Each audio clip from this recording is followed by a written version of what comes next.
Štatistiky naznačujú, že rakovina prostaty bude počas života diagnostikovaná až 1 z 8 mužov. Zdravý životný štýl a pravidelné preventívne vyšetrenia u urológa po 45-ke sú preto nevyhnutné. Dobrá správa je, že rakovina dnes už dokáže byť odhalená veľmi skoro, a to aj vďaka modernému testu z krvi.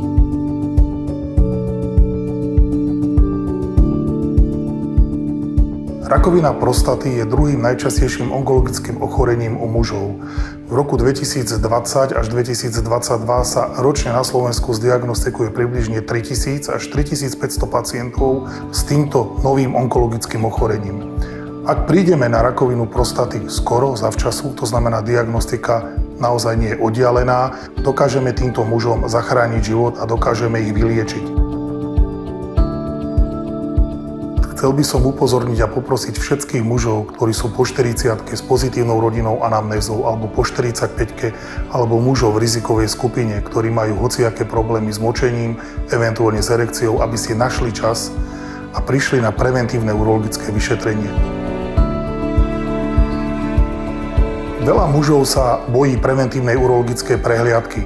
Pričom preventívna urologická prehliadka alebo tzv. Chlapská STK alebo emisná kontrola nie je vôbec bolestivá. Spočíva v odbere anamnézy, ktorá je vlastne otázkami, ktoré sa týkajú močenia, aký má prúd moču, či chodí v noci močiť, či nemá náhodou prítomnosť krvi v moči a pýtame sa aj na erekciu a intimný život.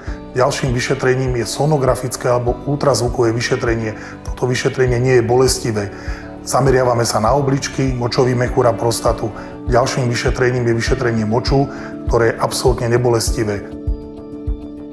Nasledujú dve vyšetrenia, o jedného sa muži veľmi boja, je to tzv. Digitálne rektálne vyšetrenie alebo vyšetrenie prostaty cez konečník. Význam tohto vyšetrenia je neodškriepiteľný a mimoriadny. Týmto veľmi jednoduchým vyšetrením dokážeme totiž odháliť dve z troch najčastejších onkologických ochorení u muža. Je to rakovina prostaty a rakovina hrubého čreva alebo konečníka. A v neposlednej miere vyšetrenie ukončujeme odberom krvi.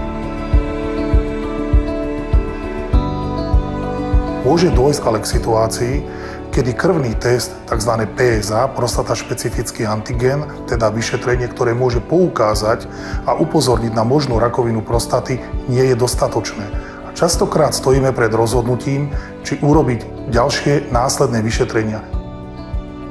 Test, ktorý poskytuje spoločnosť Glycanostics, je jedným z najlepších, ak nie vôbec najlepší na to, aby sme niektorým vyšetrovacím metódam, ktoré môžu byť aj bolestivé, ako napríklad biopsia prostaty, zabránili a nerobili ich zbytočne.